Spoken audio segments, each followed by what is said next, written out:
Ich freue mich, hier heute in Paraguay zu sein. Heute bin ich hier gelandet. Me alegro de estar en Paraguay. Hoy he aterrizado aquí esta mañana Und dass es hier auch Interesse gibt für Israel. y que también haya tanto interés para Israel aquí. Das ist gar nicht so normal, dass Leute sich für Israel interessieren, positiv. Esto no es normal que haya gente que se interese positivamente en Israel. Ich spreche Deutsch, weil ich bin in Deutschland geboren. Habla alemán, nació en Alemania. Und als ich 11 Jahre alt war, sind wir nach Israel eingewandert. A los 11 años emigraron a Israel sus padres Seitdem lebe ich in Israel. y desde entonces vive en Israel. Das war 1978. 1978 ellos se hicieron aliyah. Jetzt wisst ihr, wie alt ich bin. Entonces pueden calcular su edad. Und wie jeder Israeli, nach der Schule gehen wir erstmal 3 Jahre zur israelischen Armee. Como todo israelita, al culminar el estudio, vamos 3 años al ejército. Und nach diesen 3 Jahren müssen wir jedes Jahr noch einen Monat zum Reservedienst gehen. Luego de estos 3 años, cada año debemos de hacer un año de servicio de reserva, o sea, de refuerzo, hasta los Bis wir 45. 45 Jahre alt sind. Hasta los 45. Da bin ich schon drüber. Ya lo pasó. Ist auch gut, alt zu werden. También tiene algo de bueno envejecer, ¿no? Aber dafür müssen meine Kinder jetzt zur Armee. Pero sus hijos ahora tienen la obligación de ir. Meine Frau und ich, wir haben 4 Kinder. Ellos tienen 4 hijos con su esposa. Die älteste ist schon fertig mit ihrer Militärzeit. 2 Jahre müssen die Frauen machen. Las mujeres tienen que hacer 2 años y la hija mayor ya ha completado su servicio. Meine zweite Tochter ist gerade jetzt in der Armee, nicht weit vom Gazastreifen. La segunda está justamente cumpliendo su servicio militar cerca de la franja de Gaza. Dann habe ich noch einen 15-jährigen Sohn und eine 10-jährige Tochter. Y me queda un hijo de 15 y una hija de 10 años. Ihr seht, Israel ist ein fruchtbares Land. Ven que Israel es una tierra fructífera. Da wachsen nicht nur Apfelsinen und Pampelmusen. No solo crecen naranjas y pomelos. Vor 17 Jahren ungefähr haben wir auch eine messianische Gemeinde gegründet, meine Frau und ich. Hace 17 años él con su esposa han fundado una iglesia mesiánica en Israel. Zwischen Jerusalem und dem Toten Meer in der Wüste. En el desierto entre Jerusalén y el Mar Muerto aproximadamente. Und die haben wir mittlerweile auch abgegeben. Y la han entregado al pastorado de otra persona. Und eins möchte ich im Voraus sagen, das ist sehr wichtig, das im Vornherein klar festzustellen, oder klarzustellen. Sí. Quiero adelantar algo al inicio, poner bien claro algo. Wenn man für Israel ist oder Israel lieb hat, muss man nicht automatisch Araberfeind sein. Si es que uno ama a Israel y está a favor y en pro de Israel, eso no implica necesariamente ser enemigo de los árabes. Manche Israel-Freunde denken, wenn ich jetzt Israel lieb habe, muss ich gegen die Araber oder gegen die Palästinenser sein. Alguna gente piensa que si yo amo, favorezco a Israel, debo ser enemigo y contrario de los árabes y los palestinos. Das ist nicht richtig, das ist nicht biblisch und das ist nicht christlich. Eso no es cierto, eso no es bíblico y no es cristiano tampoco. Weil wir haben einen Gott, der liebt uns Juden, der liebt die Paraguaner und der liebt auch die Araber. Porque tenemos un Dios que ama a los judíos, también ama a los paraguayos, pero también ama a los árabes. Hat uns zwar auserwählt als sein Volk, Si bien nos ha elegido como su pueblo, aber hat uns nicht auserwählt, weil uns lieber hat. pero no nos ha elegido porque nos ha amado más que a los otros. Und auch nicht, weil wir besser sind. Tampoco porque somos mejores. Und erst recht nicht, weil wir es verdient haben. Y mucho menos porque lo hayamos merecido. Hat uns auserwählt aus einem Werkzeugkasten. Nos ha elegido de una caja de herramientas. Brauchte ein Werkzeug. Él necesitaba una herramienta. Um mit diesem Werkzeug seine wichtigste Botschaft, das Evangelium, in die ganze Welt zu verbreiten. Para con esta herramienta transmitir a todo el mundo su mensaje principal al mundo. Und das ist alles, was uns Juden zum auserwählten Volk Gottes macht. Y eso es todo lo que nos hace el pueblo elegido de Dios. Hat einen wunderbaren Heilsplan für alle Menschen. Dios tiene un hermoso plan de salvación para todo el mundo. Und Gott hat sich ausgerechnet diesen kleinen Schraubenzieher Israel ausgewählt. Y Dios se le ocurrió elegir a ese pequeño destornillador Israel para realizar esto. Seine wichtigste Botschaft, das Evangelium, in die ganze Welt zu verbreiten. Para llevar el mensaje más importante que son las buenas nuevas a todo el mundo. Wir hätten uns vielleicht einen großen Hammer auserwählt. Nosotros quizás hubiésemos elegido un martillo bien grande, ¿no?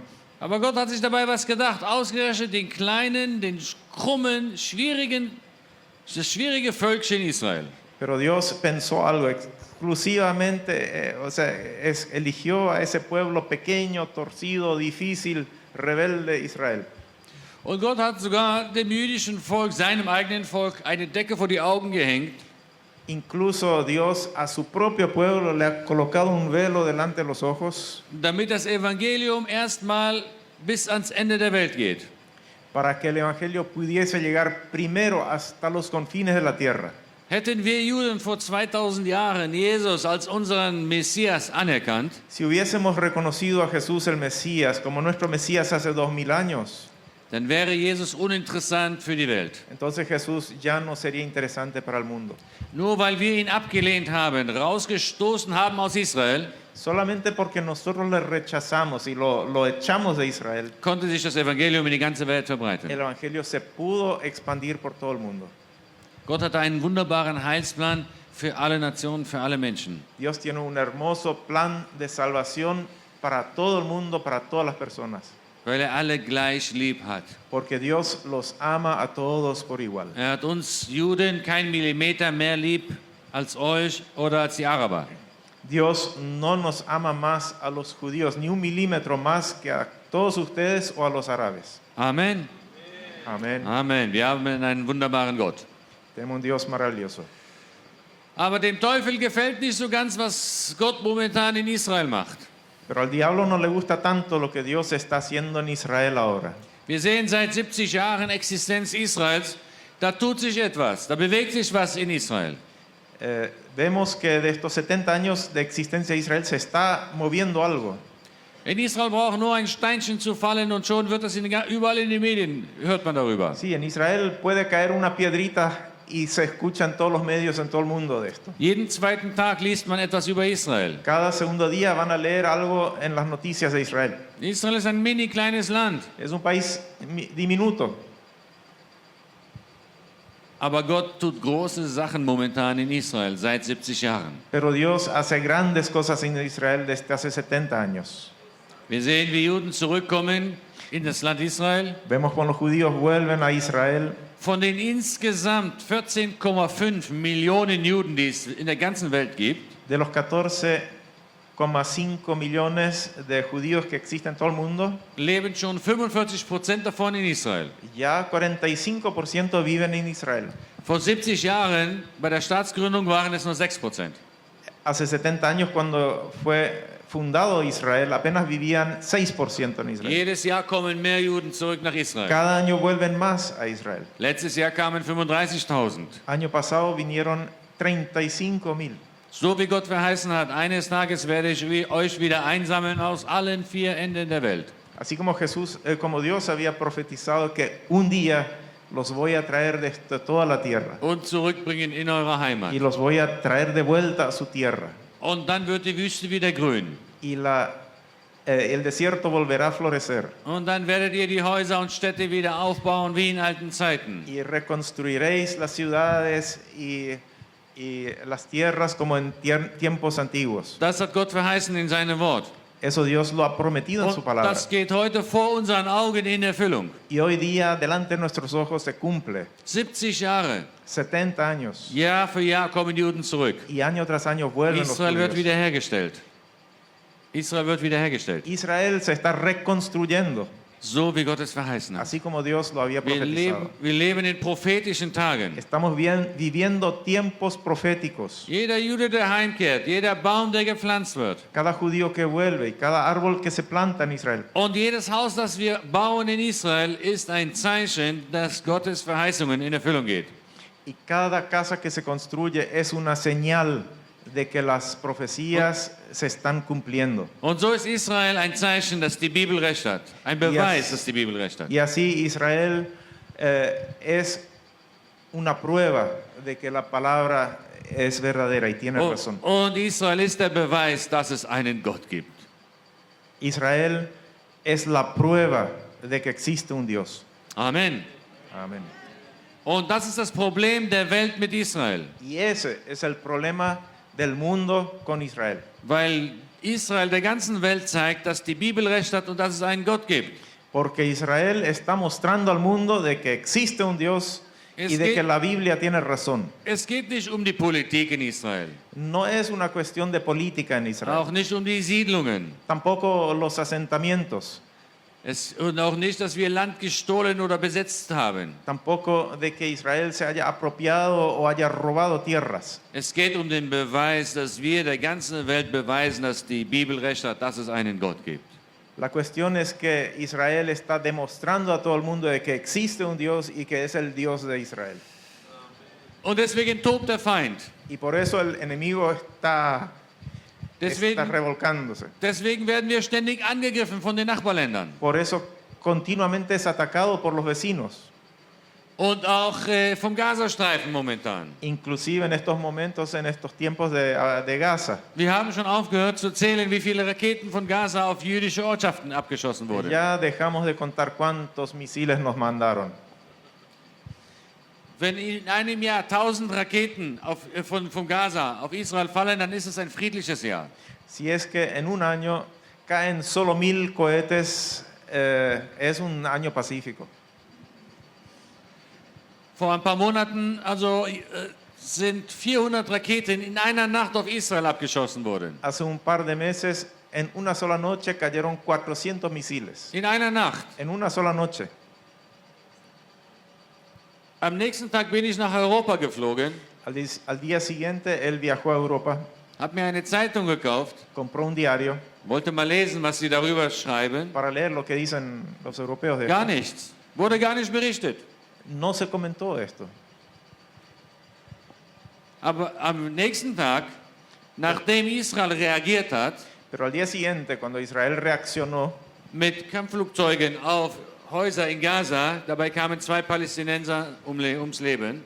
y bombardeó algunas casas en Gaza y murieron 2 personas, Das wurde berichtet, das stand in der Zeitung. eso se informó y se remarcó en los diarios.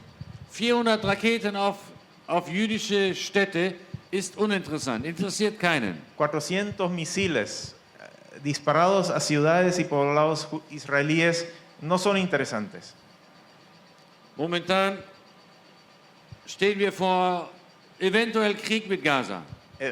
Momentáneamente, eventualmente se va a desarrollar una guerra con Gaza. Letzte Woche zum ersten Mal wurden 2 Raketen von Gaza ausgeschossen, die gingen 120 Kilometer. La última semana se dispararon 2 cohetes desde Gaza, 120 kilómetros, pasando Tel Aviv. Und daraufhin hat Netanyahu seinen Staatsbesuch in Amerika abgebrochen. Y a raíz de eso, el primer ministro Netanyahu tuvo que acortar su visita a Estados Unidos. Es stehen hunderte Panzer den Gazastreifen herum. Ahora hay cientos de tanques que están rodeando Gaza. Werden wahrscheinlich demnächst angreifen. Probablemente van a atacar en los siguientes días. Es heißt, Netanyahu berücksichtigt die Ergebnisse der Wahlen. Y se dice que el primer ministro está atajándose un poco por la cuestión de las elecciones que son en una semana. Wir können keinen Frieden mit Gaza, keinen echten Frieden mit Gaza erreichen. No podemos alcanzar una paz verdadera con Gaza. Frieden kann man machen mit jemand, der auch Frieden haben möchte. La paz se puede hacer con una persona que también está dispuesta a pacificar. Aber nicht mit einem Volk, das dich vernichten will. Pero no con un pueblo que tiene metido en su mente destruirte. Das Beste, was wir erreichen können in Frage Frieden, ist, wenn wir für die nächsten 2-3 Jahre wenig Raketen abbekommen aus Gaza. Lo máximo que podemos alcanzar es que en los siguientes 2-3 años nos manden menos cohetes, menos misiles. Vor 100 Jahren hatten wir die sogenannte Balfour-Deklaration. Hace 100 años tuvimos la declaración de Balfour. Dort hat sich Großbritannien bereit erklärt, Ahí Gran Bretaña se dispuso a in Palästina eine nationale Heimstätte für das jüdische Volk zu errichten. crear un estado para el pueblo judío.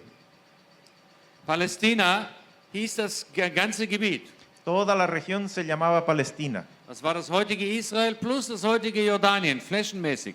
Es lo que actualmente es Israel más Jordania.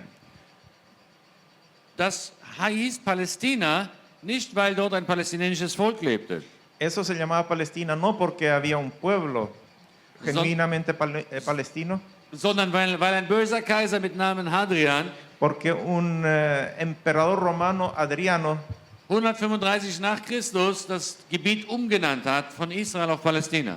en el año 135 después de Cristo le cambió el nombre, dando el nombre de Palestina. Das macht noch lange nicht alle Menschen, die dort leben, zu einem Volk. Eso no hace que automáticamente toda la gente que vive ahí sea un pueblo. Und seitdem, bis vor 70 Jahren, war jeder, der dort lebte, ein Palästinenser. Pero hasta hace 70 años, cada persona que vivía ahí se le llamaba palestino. Egal ob Jude, Christ oder Araber war. No importaba si era judío, si era cristiano, Muslim. si era árabe o si era musulmán, se le llamaba palestino a todos. Tenemos canciones que hablan de Palestina, ¿no? Und viele Menschen denken, wir Juden kamen vor 70 Jahren zurück nach Palästina Y hace 70 años volvimos a Palestina und haben ein palästinensisches Volk vertrieben, zu Flüchtlingen gemacht. y nosotros hemos desplazado a un pueblo, los palestinos, Und haben uns in ihre Häuser und Dörfer gesetzt. y nos hemos instalado en sus casas y en sus poblados. So war das nicht. No fue así. Müssen wir kurz ein bisschen den Geschichtsunterricht machen. Entonces debemos de ir a la historia. ¿Qué es lo que pasó realmente? Damals, nach der Balfour-Deklaration, wo Großbritannien sich bereit erklärt hat, dort eine nationale Heimstätte für das jüdische Volk zu errichten, Después de que Gran Bretaña se mostró dispuesto a establecer un estado, una tierra para los judíos, das war Israel und das heutige Jordanien. era Israel y Jordania. Estaban separados. Der Völkerbund damals, das war vor der UNO, gab es den Völkerbund, die haben damals den ganzen Nahen Osten aufgeteilt. El Consejo de Naciones que existía antes de la ONU dividió, o sea, repartió toda la tierra del Oriente Medio. Und je nach ethnischer Abstammung, ob gleiche Sprache, gleiche Kultur, und so wurden die Länder im Nahen Osten gegründet. Y según el origen de los pueblos y de los grupos de población y su cultura y su etnia, fue dividida la tierra en los diferentes países que hoy existen en la región. Das geschah mehr oder weniger paar Jahre, also seit der Balfour, paar Jahre vor oder nach der Staatsgründung Israels. Eso ocurrió en torno a la creación del Estado judío. Sind auch die Nationen im Nahen Osten entstanden. En ese mismo tiempo también se establecieron las otras naciones. Das heißt, man konnte das machen mit den anderen Ländern, aber die Juden waren noch nicht daheim. Y esto se pudo hacer con las otras naciones, pero los judíos aún no habían vuelto a su tierra. Deswegen bekam Großbritannien das Mandat, Por eso a Gran Bretaña se le dio el mandato o la autorización, la autoridad für die einmal in Zukunft rückkehrenden Juden para los judíos que en algún futuro volverían a esa tierra, se les dio la autoridad para eine nationale Heimstätte für das jüdische Volk zu errichten in Palästina. Preparar una nación o un país donde el pueblo judío en el futuro pudiera llegar a instalarse. Das war die Idee vom britischen Mandat, Esa fue la idea del mandato, weil die Juden noch nicht da waren. porque los judíos aún no habían llegado, se le dio la autoridad a los die Briten sollten dieses Palästina verwalten, bis sie kommen. que estos británicos lo manejasen y lo gobernasen y lo preparasen para cuando llegasen los judíos. Es dauerte nicht lange, da haben die Araber Druck ausgeübt auf die Briten. Y no tomó mucho tiempo, los árabes empezaron a ejercer presión sobre los británicos. Und so haben die Briten den Arabern 76% von Palästina gegeben. Entonces los británicos le entregaron 76% de la tierra que correspondía al futuro Estado judío. Alles Land östlich vom Jordanfluss. Todo lo que está a la mano occidental del Jordán. Und da, Jordan. Sí, del Jordan. Jordán, Ah, del río Jordán. Und daraus entstand das heutige Jordanien. Y de eso se creó la Jordania actual. Jordanien sind 76% von Palästina. Jordania es 76% de la tierra originalmente llamada Palestina. Das heißt, wenn die Palästinenser einen eigenen Staat gründen wollen, warum fangen sie nicht in Jordanien an? Entonces quiere decir que si los palestinos, los llamados palestinos, quieren un estado propio, ¿por qué no van a su tierra al otro lado del Jordán, a Jordania? Dort haben sie 76%, Allí tienen un 76% de la tierra total, weil das nicht ihr Ziel ist. pero ese no es su objetivo. Alle Welt spricht heute von einer Zwei-Staaten-Lösung. Todo el mundo habla de una solución de dos estados. Nicht alles, was nach einer Lösung klingt, ist eine Lösung. No todo lo que suena a solución es solución. Nicht alles, was glänzt, ist ein Diamant. Y no todo lo que brilla es un diamante. Die Welt ist mehr daran interessiert, eine Zwei-Staaten-Lösung zu machen, als die Palästinenser selbst. El mundo está más interesado en una solución de los dos estados que los palestinos mismos. 90% der Palästinenser wollen gar keinen palästinensischen Staat. El 90% de los palestinos no quieren un estado palestino. Das sind keine dummen Leute, die können auch sehen, was passiert. Ellos no son tontos, ellos también entienden la situación. Die sehen im Gazastreifen, was dort passiert. Ellos ven lo que pasa en la Franja de Gaza. Seitdem wir Juden raus sind und Hamas-Terrororganisation regiert. Desde que los israelíes abandonaron Gaza y están gobernados por Hamas, una organización terrorista, el pueblo palestino allí sufre tremendamente. Es geht ihnen nicht gut in Gaza. No les va bien allí. Wir haben in unserem israelischen Gefängnis haben wir Palästinenser aus Gaza. En las cárceles de Israel tienen palestinos de Gaza, Die angeblich rüberkamen und versuchten, einen Terroranschlag zu machen.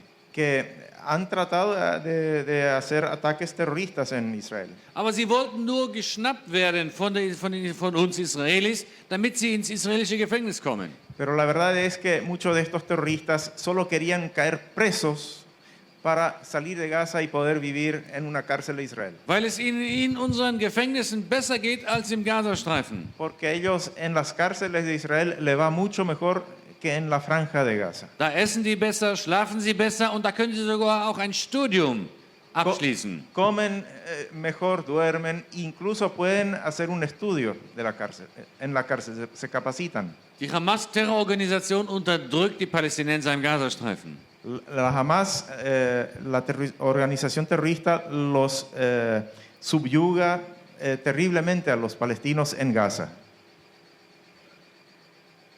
Die Welt schimpft immer gegen Israel, wie wir uns wie wir die Menschenrechte der Palästinenser verletzen. El mundo siempre acusa a Israel cómo pisan los derechos humanos de los palestinos, Wie sehr wir sie benachteiligen cómo les desventajamos und ständig Kinder morden y cómo inclusive asesinamos und niños vieles andere noch. y muchas otras cosas. Jetzt möchte ich mal fragen, Quiero preguntar algo. oder kann mir jemand hier einen Palästinenser zeigen, der heute unter uns Israelis lebt, ¿O alguien me puede mostrar acá a un solo palestino que viva en Israel entre los judíos, der mit einem Palästinenser im Gazastreifen tauschen möchte? que quiera cambiar su lugar donde vive en Israel con un palestino que vive en la Franja de Gaza? Wenn es ihnen wirklich so schlecht geht, warum gehen die nicht nach Gaza? si les va tan mal, si les va tan mal en Israel, ¿por qué no emigran a Gaza? Oder zeigt mir einen Araber, der unter uns Israelis heute lebt, O muéstrenme un solo árabe que vive en Israel der mit einem Araber im Libanon, in Syrien oder Ägypten tauschen möchte. que quiera cambiar con un árabe que vive en Líbano o Siria o en cualquiera de esos países vecinos. Wenn es ihnen wirklich so schlecht geht unter uns Israelis, warum gehen die nicht raus? Si es que realmente les va tan bien en Israel entre los judíos, ¿por qué no salen? Das sollen die Medien mir mal erklären. Que los medios de comunicación lo expliquen. Es geht den Arabern und Palästinensern unter uns Israelis zigmal besser als den anderen draußen. A los árabes y palestinos en Israel, que viven en Israel, les va mucho, mucho mejor que a todos los árabes que están en los Und otros países. deswegen wollen die auch keinen palästinensischen Staat.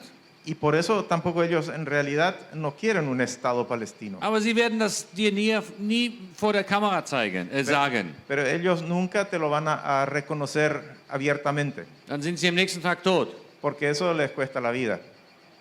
Aber die meisten wollen keinen palästinensischen Staat und sind happy, unter uns zu leben. La mayoría de los árabes que viven en Israel están contentos de vivir bajo el gobierno israelí. Aber die weltlichen Regierungen fordern eine Zwei-Staaten-Lösung. Pero las naciones del mundo exigen una solución de dos estados. Das bedeutet einen palästinensischen Staat neben dem jüdischen Staat. Eso significa un Estado palestino al lado mismo del Estado de Israel. Und auch die palästinensische Führung, nicht das Volk, die Führung fordert diesen Staat. Y también los líderes de los palestinos exigen esto. Und dieser palästinensische Staat, laut der palästinensischen Führung, hat eine Voraussetzung. Y este Estado palestino, según los líderes y de la autoridad palestina, tienen una condición. Diese Voraussetzung lautet keine Juden. Y esta condición básica, no judíos. No debe haber ni un solo judío en su país. Ein palästinensischer Staat muss judenrein sein. Un Estado palestino debe ser libre, limpio de judíos. Der Gazastreifen ist schon judenrein. La franja de Gaza ya está libre de judíos, no hay uno solo. Und jetzt wollen sie, Israel wird immer beschuldigt, wir wären ein Apartheidstaat. Y a Israel se le acusa de ser una nación apartheid, que separa. Das stimmt, wir sind ein Apartheidstaat. Y bueno, es cierto, somos un Estado que separa. Bei uns gibt es Apartheid. Existe una separación. In unserem jüdischen Staat gibt es 4 Städte, wo wir Juden nicht rein dürfen. En nuestro propio país, en Israel, hay 4 ciudades en las cuales nosotros mismos judíos no podemos entrar. Wir dürfen nicht nach Bethlehem, nach Jericho, Hebron und Nablus. No podemos entrar en Belén, en Hebrón, en Nablus Jericho. y Jericó. Draußen stehen große Schilder in allen Sprachen, Eintritt für Israelis verboten. Hay grandes letreros a la entrada de la ciudad y dice prohibida entrada a los judíos. Araber mit israelischem Pass dürfen dort rein. Los árabes que tienen un pasaporte israelí sí pueden entrar. Aber wenn in deinem Pass Jude steht, darfst du nicht rein. Pero si en tu pasaporte dice judío, no vas a entrar. Wer schon mal in Israel war und mit einem Touristenbus nach Bethlehem gefahren ist, Quien ha estado de turista en Israel y con un grupo de turistas estuvo entrando en Israel, der weiß, was passiert an der Kontrolle bei der Einfahrt nach Bethlehem. sabe lo que pasa en la entrada a Belén. Der Bus hält an und einer muss aussteigen. El colectivo, o sea, el ómnibus para en el puesto de control y hay una persona que sale. Der jüdische Reiseleiter muss aussteigen. Es el guía de turistas judío. Das ist Apartheid. Tiene que salir. Das Y eso es apartheid. In einem jüdischen Staat gibt es Städte, wo wir Juden nicht rein dürfen. En nuestra propia nación hay ciudades donde nosotros mismos no tenemos permiso de entrar. Ich weiß nicht, aber gibt es hier in Paraguay auch Städte, wo draußen ein Schild steht, Eintritt für Paraguaner verboten? No sé si acá en Paraguay hay una ciudad donde hay un letrero grande que dice entrada a los paraguayos prohibido. Da würdet ihr nicht mitmachen. Ustedes no van a aceptar eso. Aber irgendwie bei den Juden ist man das gewöhnt, sie auszuschließen. Pero con los judíos uno está acostumbrado a excluirlos. Keiner regt sich auf. Nadie se escandaliza mucho por eso. Irgendwie ist man gewöhnt, dass die Juden sich nicht wehren. De alguna manera el mundo está acostumbrado a que los judíos no se van a defender Und dass wir immer die andere Backe hinhalten. y que siempre ponemos la otra mejilla.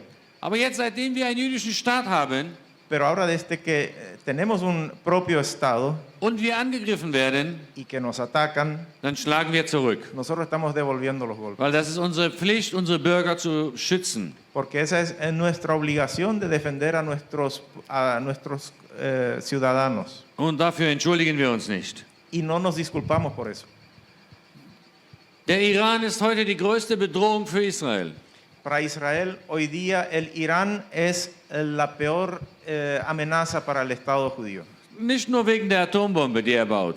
No solamente por la bomba atómica que están construyendo. Ehrlich gesagt, die Atombombe, die macht mir am wenigsten Angst. La verdad es que una bomba atómica no me da miedo. Denn ich glaube nicht, dass Gott uns Juden zurückgebracht hat nach Israel, Porque no creo que nuestro Dios nos ha traído de vuelta a nuestra tierra damit ein iranischer Präsident auf den roten Knopf drückt und uns vernichtet. para que un presidente iraní apriete el botón y nos destruya. Dafür hat Gott uns nicht nach Israel zurückgebracht. Para eso Dios no nos ha traído de vuelta a Israel. Deswegen, ich mache mir viel mehr Sorgen um die Iraner. Yo me preocupo mucho más por los iraníes, Denn die legen sich mit dem Augapfel Gottes an. porque ellos se están enfrentando a la niña del ojo de Dios. Gott hat gesagt in der Bibel, ich werde die segnen, die euch segnen. Dios en la palabra ha dicho, bendeciré al que te bendiga, Aber der Vers geht weiter. pero continúa el versículo, Der Vers geht weiter und sagt, ich werde auch die verfluchen, die euch verfluchen. porque también dice, maldeciré a los que os maldicen. Gott hat noch große Pläne vor mit Israel. Dios aún tiene grandes planes con Israel. Er lässt nicht irgendeinen verrückten Präsidenten im Iran seine ganzen Pläne kaputt zu machen. Y él no va a permitir que un presidente, un líder trastornado de Irán le destruya sus planes. Trotzdem ist der Iran Israels größte Bedrohung momentan. Sin embargo, a pesar de eso, Irán es la peor amenaza para el Estado de Israel actualmente. Wir haben den Iran schon an der syrischen Grenze mit Israel. Ya han alcanzado prácticamente la frontera Dort baut er Militärstützpunkte auf, y están construyendo bases militares en Siria. die wir alle paar Wochen mal in die Luft so bombardieren müssen. Y nosotros estamos obligados a destruirlos cada tantas semanas y lo bombardeamos. Weil die Raketen, die dort aufgestellt werden, haben auch nur ein Ziel. Porque los misiles que ellos están plantando y armando allí tienen un solo objetivo, Israelis zu töten. asesinar a los judíos. Warum sollen wir warten, bis die Raketen auf uns fallen? ¿Por qué vamos a esperar que estos cohetes nos caigan encima? Das ist nicht nur unser Recht, das ist unsere Pflicht. Eso no es solamente nuestro derecho, es nuestra obligación. Dann haben wir den Iran auch im Libanon También tenemos a Irán mit der Hezbollah-Terrororganisation oder Armee. en el Líbano con la organización terrorista Hezbollah. 80% von Hezbollah wird vom Libanon finanziert. El 80% de esta organización terrorista está financiada por el gobierno del Líbano. Diese Terrorarmee Hezbollah hat schon über 150.000 Raketen bereit für den nächsten Angriff. Y esta organización terrorista ya tiene preparados 150 misiles, 150.000 misiles para la próxima confrontación. Die sind zum Teil zu Tausenden von ihnen unter dem internationalen Flughafen versteckt. Y estos misiles están en gran parte escondidos debajo de su aeropuerto internacional. Falls du demnächst vorhast, Urlaub zu machen in Beirut Por si se te ocurra ir a hacer turismo en Beirut, es bueno saberlo.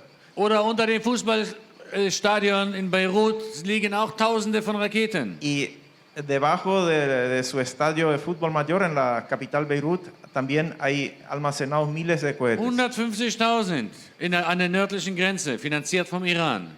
Y hay como 150.000 misiles en la frontera norte de Israel, financiados, pagados por Irán. Vor ein paar Monaten haben wir auch Tunnels entdeckt vom Libanon Hace un, nach par, Israel rein. hace un par de meses descubrimos túneles desde Líbano hacia Israel.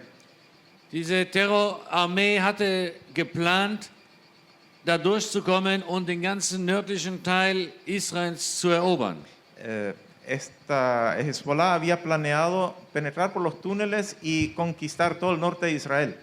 Gott sei Dank, Gott hat uns rechtzeitig gezeigt, wo diese Tunnels liegen. Y gracias a Dios, Dios nos ha mostrado a tiempo dónde mismo están ubicados estos túneles. Die waren 800 Meter lang, 50 Meter tief. Y estos túneles tenían 800 metros de largo y estaban a 50 metros de profundidad. Und schon sehr weit auf der israelischen Seite. Y ya prácticamente llegando al territorio israelí. Die können wir nicht so in die Luft sprengen wie die Tunnels, die wir finden im Gazastreifen.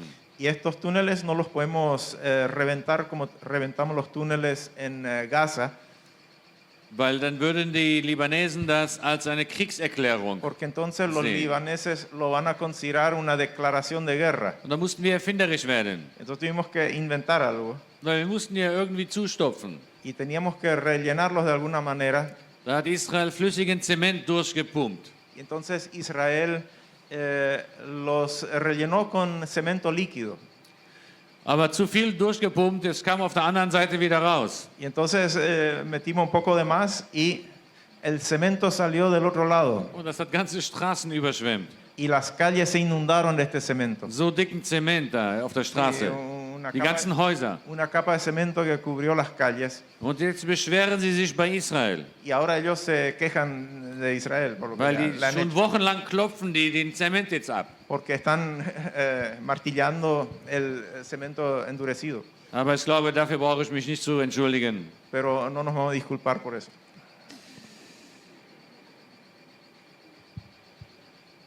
Dann haben wir den Iran nicht nur an der nördlichen Grenze, mit der syrischen Grenze und mit Libanon, sondern auch im Süden. Y no solo tenemos a Irán en la frontera norte y en la frontera oriental, sino también en el sur. Weil Hamas und die islamischen Dschihad, das sind die Terrororganisationen, die werden zu 100% vom Iran finanziert. Porque Hamas está financiado y también las otras organizaciones Jihad islámicos son financiados 100% por el Irán. Und so haben wir so ist der Iran eine Bedrohung an der Grenze mit Syrien, Libanon, also im Norden und im Süden. Y entonces el Irán es una amenaza para Israel al norte, hacia Siria y en el sur. Wie eine große Krake umzingelt er Israel. Como una tenaza se está rodeando a Israel. Aber warum hat der Iran solch einen Hass, großen Hass gegen Israel? Pero ¿por qué el Irán tiene tanto odio a Israel? Die haben gar keine gemeinsame Grenze mit dem Iran. No tenemos ninguna frontera común con ellos, nunca tuvimos conflicto directo. Wir haben den Iran nie angegriffen, Nunca hemos atacado al Irán, nie provoziert. ni lo hemos provocado. Warum steckt er alles rein, um eine Atombombe zu bauen, mit der Israel zuerst vernichten will? ¿Y por qué hace tanto esfuerzo como para construir armas atómicas para destruir Israel? Warum auf dem Boden in der Universität-Eingang sind Israel-Fahnen, wo die Studenten sich die Schuhe abputzen? ¿Por qué en las universidades, a las entradas de las universidades, está la bandera de Israel graficada para que los alumnos al entrar se limpien los pies? Was für einen tiefen Hass kommt von dem Iran gegen Israel? ¿Por qué este profundo odio desde el Irán contra Israel? Und wir haben noch nicht mal eine gemeinsame Grenze. Y ni siquiera tenemos una frontera común. Nie angegriffen. Nunca los hemos atacado. Wir sehen ganz klar, das ist ein geistlicher Konflikt. Vemos muy claramente que es un conflicto espiritual. Hier geht es nicht um Territorium. No es una cuestión de tierra. Der Iran will uns nicht erobern, der braucht unser Land nicht. El Irán no quiere conquistar Israel, no necesita la tierra de Israel. Auch die restlichen Nachbarländer, die uns ständig angreifen, die machen das nicht, um uns zu erobern. También los países vecinos no lo hacen para conquistar la tierra en sí mismos. Die brauchen unser Land nicht und wir haben noch nicht mal Öl. No necesitan la tierra, ni siquiera hay petróleo. Das ist ein geistlicher Konflikt. Es un conflicto espiritual. Es geht ihnen um die Vernichtung Israels. Ellos están cometidos a la destrucción de Israel. Aber Gott wird das nicht zulassen. pero Dios no lo va a permitir. Gott hat andere Pläne mit Israel. Dios tiene otros planes con Israel. Die ganze Bibel, also die ganzen Propheten sind voll mit Gottes Plan für Israel. Toda la Biblia, todos los profetas están llenas del plan de Dios con Israel. Und es ist gut, ab und zu mal rauszulesen, die mal wieder nachzulesen. Y es bueno de tanto en tanto leer estos planes. Jesaja 45, Vers 17. Isaías 45, 17. Israel aber wird erlöst durch den Herrn mit einer ewigen Erlösung. Pero Israel será salvo en Jehová con una salvación eterna. So sieht die Zukunft von Israel aus. Así es el futuro de Israel. Lesen wir in Ezekiel 36, Vers 24. Ezequiel 36. 36, 28 dice: habitaréis en la tierra que di a vuestros padres, y vosotros me seréis por pueblo, y yo seré a vosotros por Dios. Was hast du gelesen? Hier. 24. 24. Und ihr sollt wohnen im 24 erst und dann 28. Ja. Und ihr sollt wohnen im Lande, das ich euren Vätern gegeben habe. Und ihr sollt mein Volk sein und ich will euer Gott sein. Sí. Primero era: os tomaré de las naciones y os recogeré de todas las tierras y os traeré de vuelta a vuestro país. Y habitaréis en la tierra que di a vuestros padres, y vosotros me seréis por pueblo, y yo seré a vosotros por Dios. Also wer noch ein Problem hat, dass wir das Land geraubt haben oder jemandem weggenommen haben, der hat ein Problem nicht mit mir, der hat ein Problem mit Gott. Ahora, si hay alguien que aún tiene un problema de que esa tierra no nos corresponde, no nos pertenece, no tiene un problema con él como judío, sino tiene un problema con Dios. Weil Gott sagt in Vers 24, und ich will euch wieder in euer Land bringen. Porque acá en Ezequiel 36, 24 dice: os volveré a traer a vuestra tierra. Gott nennt dieses euer Land, unser Land. Dios llama a esa tierra su tierra, la tierra de ellos. Und ihr sollt, Vers 28, und ihr sollt wohnen im Land, das ich euren Vätern gegeben habe. Y ustedes viviréis en la tierra que yo he dado a vuestros padres. Also wenn du ein Problem damit hast, dass wir das Land geklaut haben oder dass nicht uns Israelis das gehört, dann hast du kein Problem mit mir, sondern mit Gott. Ahora, si tenemos un problema es que nosotros reclamemos esa tierra para nosotros, no tenemos un problema conmigo, sino un problema con Dios. Dann lesen wir im Propheten Amos, Kapitel 9, Vers 14, 15, also die letzten zwei Verse. En Amós 9, 14, 15 leemos: y traeré del cautiverio a mi pueblo Israel, y edificarán ellos las ciudades asoladas y las habitarán. Plantarán viñas, beberán el vino de ellas y harán huertos y comerán el fruto de ellos. Pues los plantaré sobre su tierra y nunca más serán arrancados de su tierra que yo les di. Ha dicho Jehová, Dios tuyo. Gott hat verheißen, dass nachdem uns zurückbringen wird, werden wir nie wieder herausgerissen werden. Dios nos ha prometido que una vez que nos traiga de vuelta, nunca más seremos desarraigados de esta tierra. Nie wieder. Nunca más. Das ist eine ewige Verheißung. Esa es una promesa eterna. Und Gott steht zu seinem Wort und erfüllt sein Wort. Y Dios se pone detrás de su palabra y Él la cumple. Amen. Amén. Israel ist ein Wunder. Israel es un milagro. Ich bin einmal im Durchschnitt einmal in der Woche, einmal im Monat bin ich für eine Woche unterwegs auf Vortragsreisen. Y más o menos una semana al mes yo estoy de viaje a algún lado haciendo estas presentaciones. Das tue ich, weil das mein göttlicher Auftrag ist.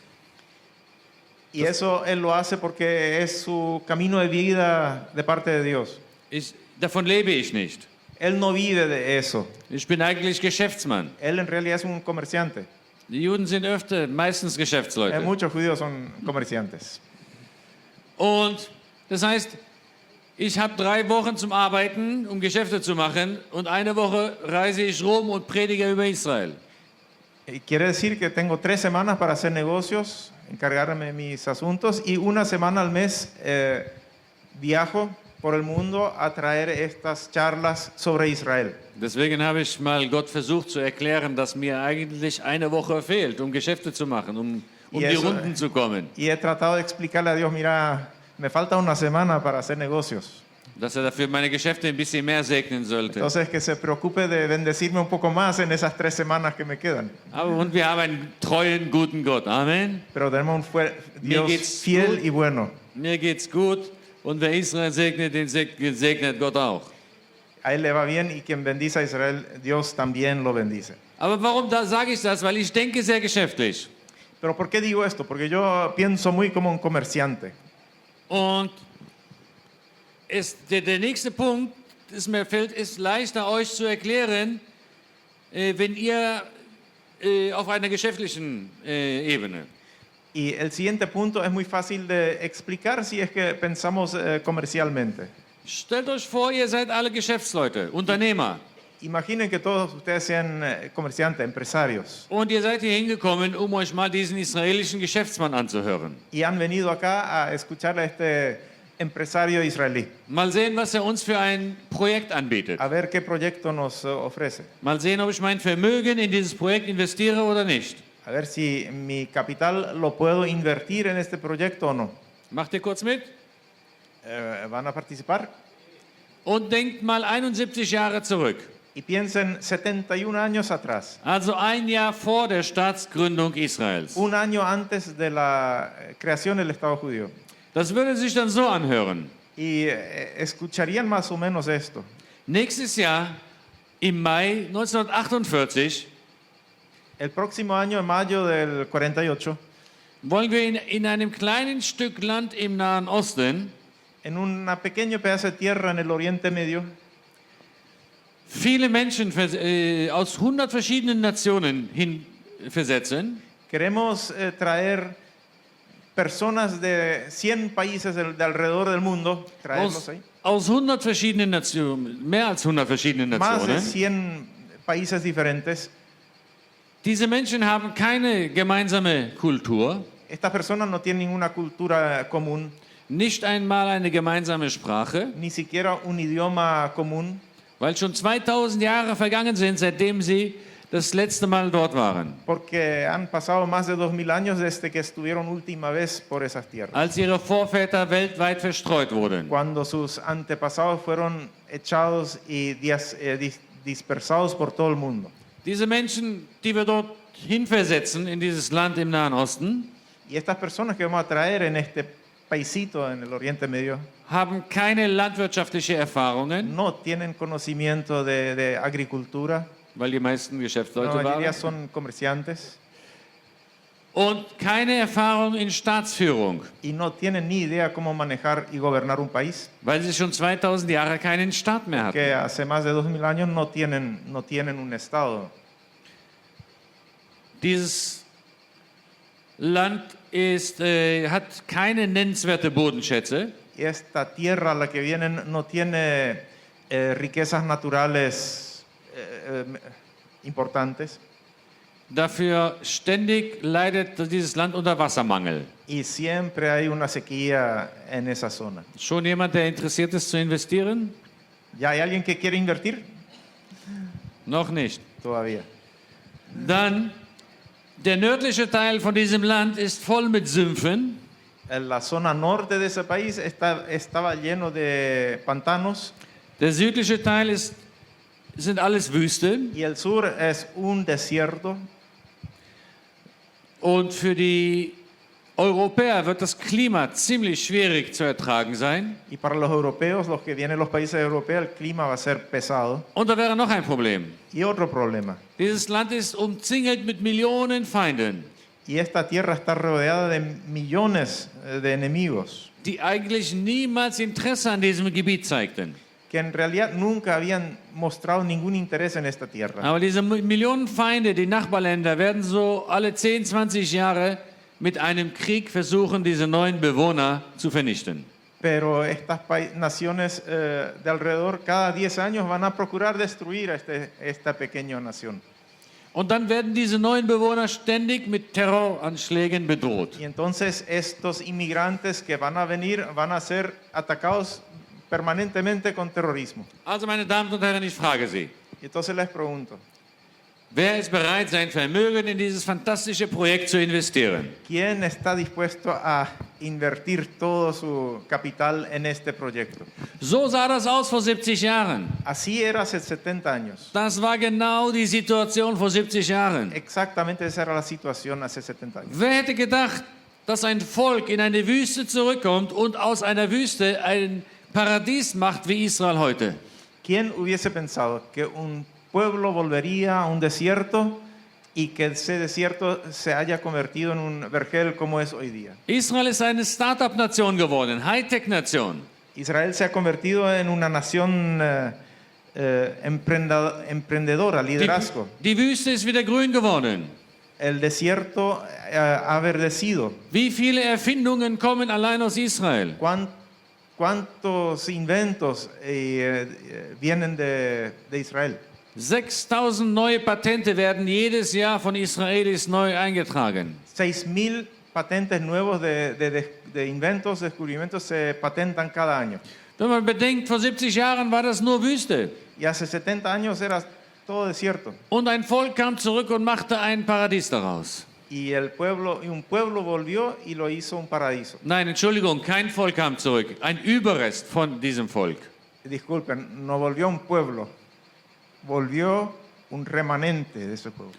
Das, was übrig geblieben ist von dem, wo Hitler 6 Millionen unserer Brüder umgebracht hat, unseres Lo que Volkes. sobró de un holocausto donde los nazis mataron 6 millones de... Dieser Überrest kam zurück vor 70 Jahren und machte ein Paradies daraus. Y lo que sobró, el restante, ellos han vuelto hace 70 años y han hecho un paraíso de esta tierra. Ich könnte jetzt eine ganze Liste von den Erfindungen und Errungenschaften auflisten. Podría hacerle una lista larga de sus inventos. Jetzt vor 2 Wochen haben wir eine Rakete, ein Raumschiff zum Mond geschossen. Ahora, hace 2 semanas, mandamos un cohete a la Luna. Das wird am 11. April dort landen. Y el 11 de abril debería de aterrizar en la Luna. Von allen fast 200 Nationen auf der Welt De las más de 200 naciones del mundo, hat nur Russland, China und die USA bis jetzt ein Raumschiff nach Amerika geschickt. zum Mond. Hasta ahora, Ein Raumschiff zum Mond geschickt. sí, hasta ahora solamente Rusia, China y Estados Unidos han enviado. Ahora Israel, el cuarto Und Israel país. ist das 4. Land. Israel va a ser el cuarto país que envía un... Denkt mal, vor 70 Jahren war das nur Wüste. Imagínense, hace 70 años era un desierto. Und jetzt haben wir schon ein Raumschiff als 4. Land zum Mond geschickt. Y ahora ya tenemos una nave espacial que llega a la Luna. Das ist kein Zufall, was in Israel No passiert. es casualidad lo que está pasando ahí. Dass eine Sprache, die 2000 Jahre nicht gesprochen wurde, plötzlich wieder von einem ganzen Volk gesprochen wird. Das ist kein Zufall. Que un idioma que 2000 años ha estado desaparecido, ahora lo habla todo un pueblo. No es una casualidad. Sowas geschah noch nie in der Geschichte. Nunca ha ocurrido esto en la historia humana. Und erst recht nicht nach 2000 Jahren. Y menos después de 2000 años. Wir sehen ganz klar, dass Gott hier am Spiel ist. Y vemos muy claramente que Dios acá está Nicht am Spiel, am obrando. Werk ist. Está obrando. Gott tut etwas in Israel. Dios está haciendo algo en Israel. Und das gefällt dem Teufel nicht. Y eso no le gusta a Satanás. Der Teufel weiß genau, wenn Israel fertig wiederhergestellt ist, dann kommt Jesus wieder. Satanás sabe perfectamente cuando Israel esté restaurado en su lugar, vuelve Jesús. Und das steht in der Bibel. Y eso está escrito en la Biblia. Ihr kennt die Geschichte, wo Petrus und Johannes auf dem Weg zum Tempel an dem Tor vorbeigingen, das man das schöne Tor nannte. Ustedes conocen la historia cuando Juan y Pedro, camino al templo, pasaron por la puerta que se llama la puerta hermosa. Und dort lag ein lahmer Mann, der bettelte um Geld. Y allí había Ein lahmer Mann bettelte um Geld. un paralítico que pedía plata, un paralítico que estaba mendigando dinero. Und Petrus hatte nie Dinero in der Tasche. Y Pedro no tenía eso en su bolsillo. Er hatte nur Fische. Solo tenía peces. Und sagte dem lahmen Mann, ich habe kein Gold und kein Silber, aber ich kann für dich beten. Y le dijo al paralítico, mira, no tengo oro ni plata, pero puedo orar por ti. Und er hat für ihn gebetet und im Namen Jesus steh auf und gehe und er wurde geheilt. Y predicó en nombre de Jesús, levántate y anda, y se levantó. Wir Israelis sind sehr neugierig. Los israelíes son muy curiosos. Sofort kamen alle Israelis und haben geguckt und Petrus gefragt, hey, wie hast du das gemacht? Y enseguida se juntó la gente y de Pedro, ¿cómo hiciste? Wie ist das passiert? Mach nochmal. ¿Cómo lo hiciste? Hazlo otra vez. Auf alle Fälle, Petrus hatte ganz viele Israelis um ihn herum stehen und fing an zu predigen. Y entonces él tenía un montón de judíos alrededor de él y empezó a predicar. Und er sagte zu ihnen, tut Buße, tut nun Buße und bekehrt euch, dass eure Sünden getilgt werden. Y él les dijo, 19. sí, y les dijo, arrepentíos y vuélvanse a Dios para que sus pecados les sean perdonados. Damit die Zeit der Erquickung komme von dem Angesicht des Herrn und er den sende, der euch zuvor zum Christus bestimmt ist, Jesus. Para que os vuelvan tiempos de refrigerio de la presencia del Señor y Él envía a Jesucristo que os fue anunciado antes. Und jetzt kommt der wichtige Vers. Y ahora viene el versículo importante. Ihn musste der Himmel aufnehmen bis zu der Zeit, in der alles wiederhergestellt wird. Bis zur Wiederherstellung. Sí, a quien el cielo, al quien de cierto es necesario que el cielo reciba hasta los tiempos de la restauración de todas las cosas. Petrus hat gesagt, dass Jesus in den Himmel steigen musste bis zu einer gewissen Zeit. Pedro les dijo que Jesús tenía que volver al cielo hasta un tiempo determinado, Bis zur Zeit der Wiederherstellung. hasta el tiempo de la restauración. Und wenn ihr euch jetzt fragt, welche Wiederherstellung Petrus meint, Y si ustedes preguntan qué restauración se refiere Pedro, das sagt er im gleichen Vers direkt weiter. el mismo versículo dice, Wovon Gott geredet hat durch den Mund seiner heiligen Propheten von Anbeginn. dice, de lo que habló Dios por boca de sus santos profetas que han sido desde tiempos antiguos. Und wenn du wissen möchtest, über welche Wiederherstellung die Propheten gesprochen haben, Y si queremos saber de qué restauración hablaron los profetas, sí, versículo, era Hechos 3, 19 al 21. wenn du wissen möchtest, über welche Wiederherstellung Petrus gesprochen hat, wovon die Propheten gesprochen haben, Y si querés saber de qué profetas y de qué restauración han hablado los profetas, ganz einfach, dann blätterst du einfach mal ein paar Seiten nach vorne und liest in den Propheten y entonces tú vas un poco atrás y lees en los profetas. und stellst fest, dass die Propheten von keiner anderen Wiederherstellung gesprochen haben als von der Wiederherstellung Israels. Y te vas a dar cuenta que los profetas no hablaron de ninguna otra cosa sino de la restauración de Israel. Was Petrus hier sagt, ist, dass Jesus in den Himmel gegangen ist, bis Israel wiederhergestellt ist. Lo que Pedro acá dice que Jesús fue al cielo hasta que sea restaurado Israel. Das heißt, Israel muss vorher wiederhergestellt werden. Eso quiere decir que Israel debe ser restaurado antes de Das Problem ist, El problema es dass der Teufel auch diesen Vers kennt. que el diablo también conoce este versículo. Und der Teufel weiß auch, dass das eine Bedingung ist für die Wiederkunft Jesus Christus. Y el diablo también sabe que es una condición para la vuelta del Señor Jesucristo. Und deswegen versucht er, Israel zu vernichten, Y por eso él trata de destruir a Israel. deswegen versucht er, die Wiederherstellung Israels zu zerstören. Por eso él intenta de destruir e impedir la restauración de Israel. Und das sehen wir auch in der Politik. Y eso vemos en la política también. Das Hauptproblem der Welt mit Israel ist die Siedlungspolitik. Y eso también vemos en la política. El mayor problema para los políticos es la política de los asentamientos. Alle schimpfen gegen Israel, weil wir Siedlungen bauen. Todos nos retan porque estamos construyendo colonias, Ich habe asentamientos. 20 Jahre in der Wüste in einer Siedlung gelebt. Él ha vivido 20 años en un asentamiento en un desierto. Das ist nicht so super schön. No es algo tan fácil. Das ist 45 Grad Hitze im Sommer. 45 grados de calor. Jeden Tag müssen wir Staub putzen. Cada día hay que limpiar polvo. Und die schöne Aussicht auf die schönen, leeren, kahlen Berge nach 1, 2 Jahren bist du das auch satt. Y la hermosa vista de un desierto pelado, después de un tiempo también te aburre. Aber die ganze Welt hat mich und meine Nachbarn betrachtet oder beschuldigt, wir hätten Land gestohlen. Pero todo el mundo nos ha culpado a nosotros de que nosotros hubiésemos robado tierra, Wir hätten Land besetzt. que hemos ocupado tierra. Dieses Land haben wir nicht besetzt. Dieses Land haben wir nicht besetzt. Esta tierra no la hemos ocupado. Dieses Westjordanland haben wir befreit von den Jordaniern.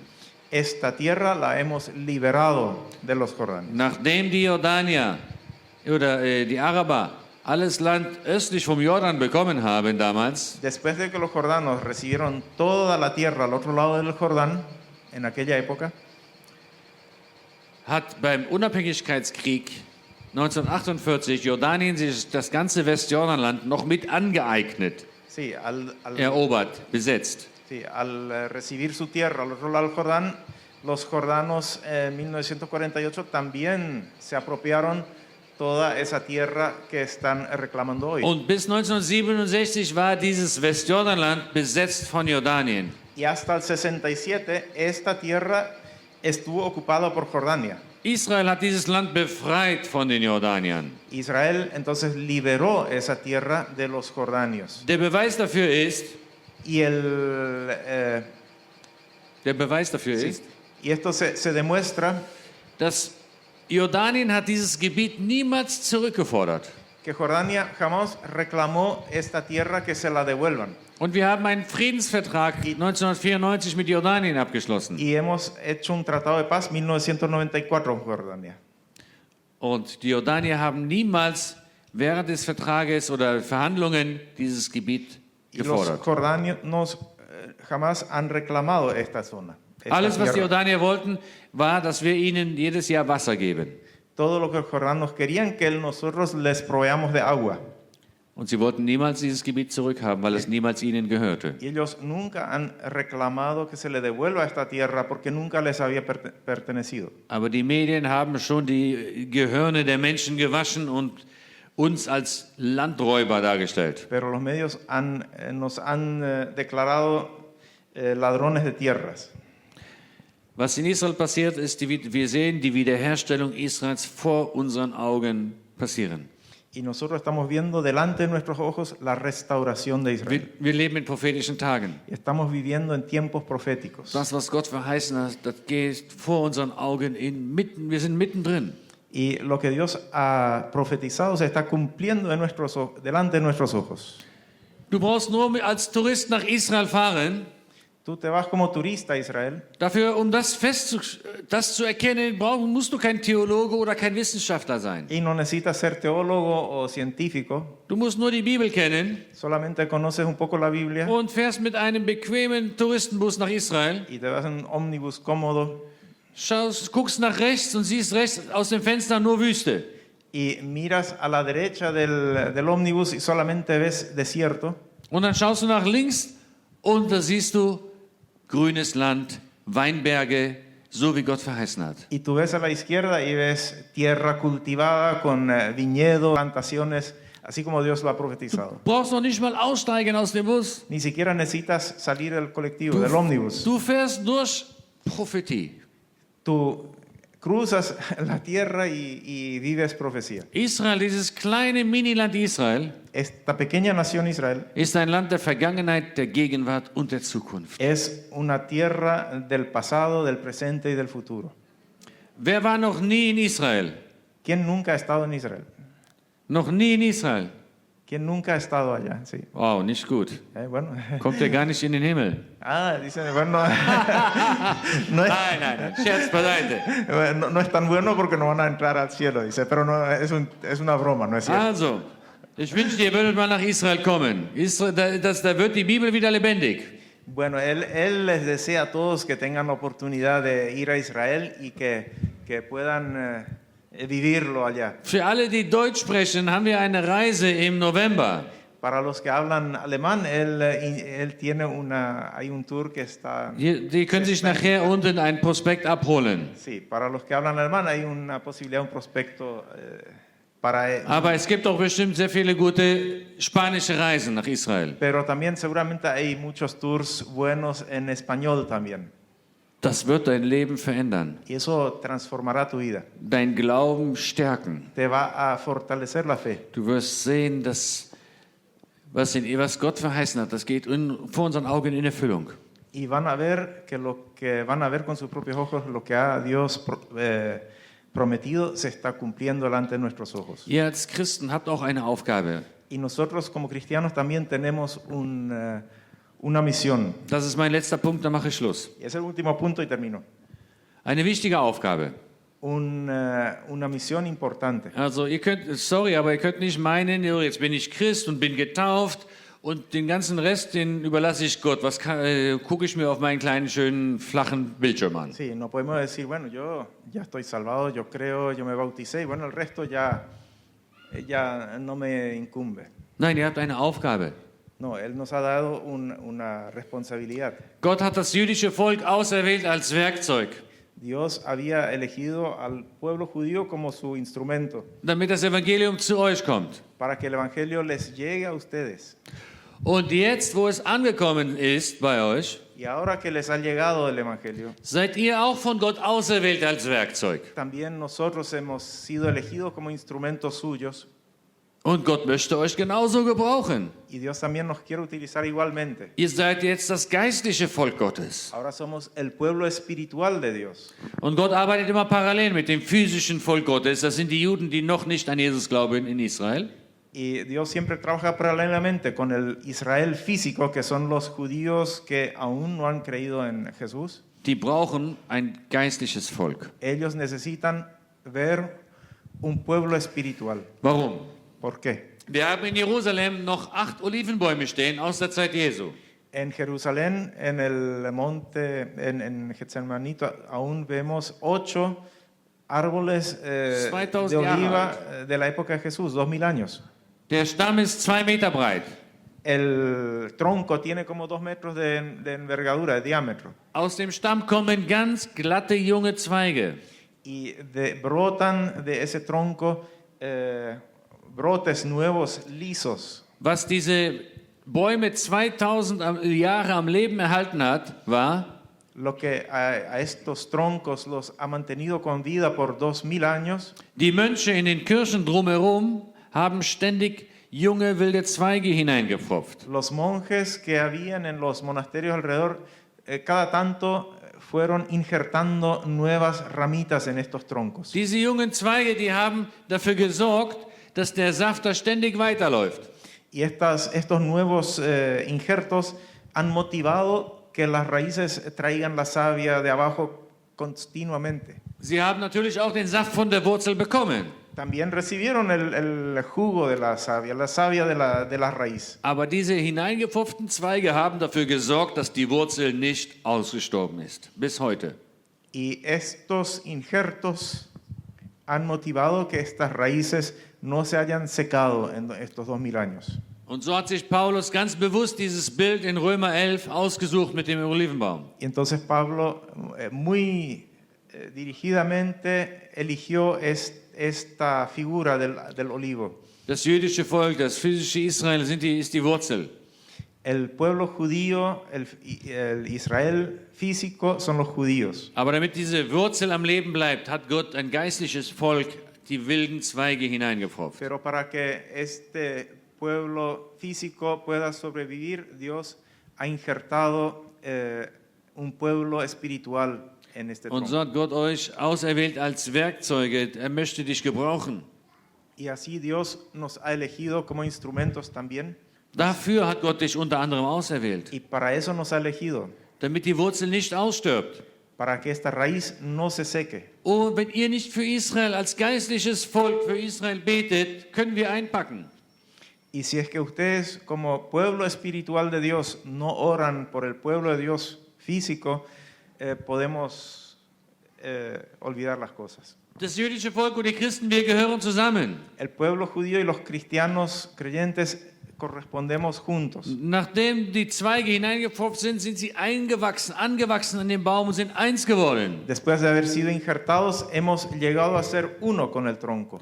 Und so hat Gott ganz klar auch gesagt, was eure Aufgabe ist. Y así Dios también muy claramente ha dicho cuál es Jesaja nuestro deber. 62, En Isaías 62, 62, Vers 6 und 7.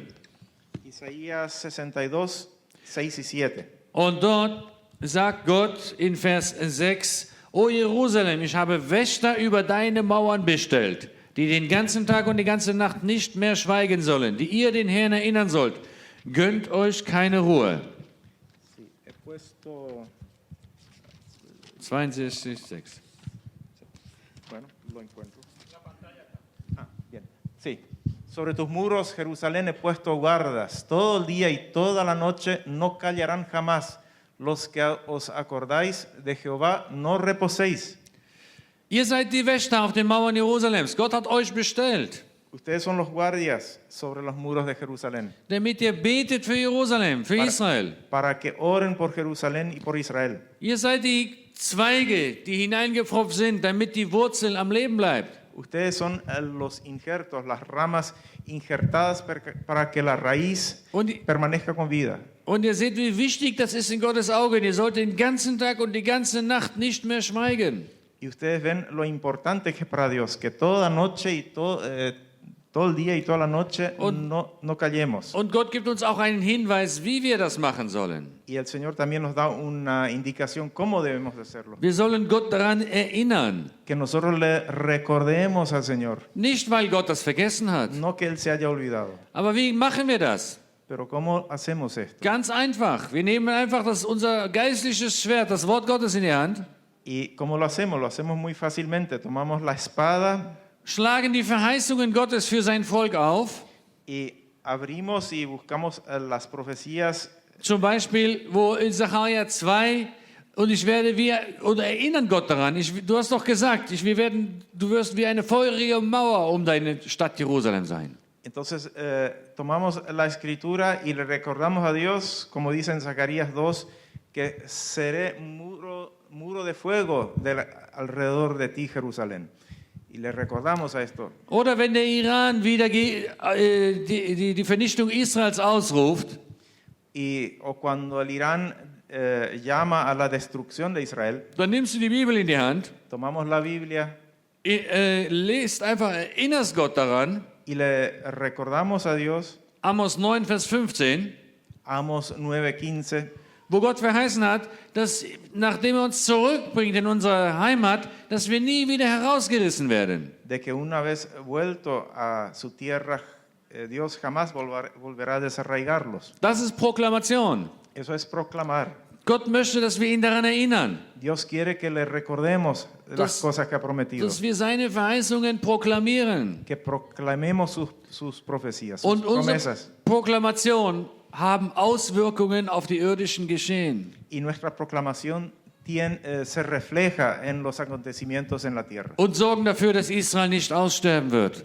Y también ayudan y aseguran que Israel no vaya a ser destruida. So wie die hineingepfropften Zweige dafür gesorgt haben, dass die Wurzel nicht ausstirbt. Así como las ramas injertadas aseguran que la raíz no se seque. Aber um das korrekt zu machen und richtig zum Gott daran zu erinnern, müssen wir auch wissen, was Gott verheißen hat mit seinem Volk. Pero para hacerlo correctamente también tenemos que conocer qué ha profetizado, qué ha prometido Dios a su pueblo. Ich hoffe, du liest noch im Alten Testament und auch in den Propheten.